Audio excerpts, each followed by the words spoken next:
Tyler Posey calls OnlyFans experience mentally draining. Tyler Posey is sharing a very personal update. During an interview with Variety's Just for Variety podcast, which published on March 9, the Teen Wolf star spoke openly about exploring sobriety during the ongoing coronavirus pandemic. "There was a moment where it got a little scary and I felt like I needed some help," he explained. "I felt like since I was about 14 years old, I've stunted my mental growth from just not dealing with anything and dealing with it with weed or drugs or booze. The time that I was sober, I felt like it kick-started me growing up and sped up the process of me growing up and dealing with the stuff that I haven't been dealing with forever." The 29-year-old singer-songwriter also gave an update about the current state of his sobriety, noting that he's no longer sober, but the time he was taught him a lot about himself.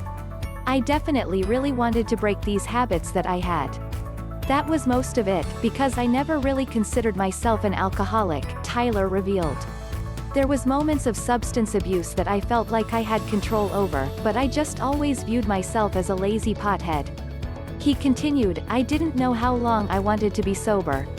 I've since started coming back into the other world, the other side of things, so I'm technically not sober anymore, but I keep in touch with everybody.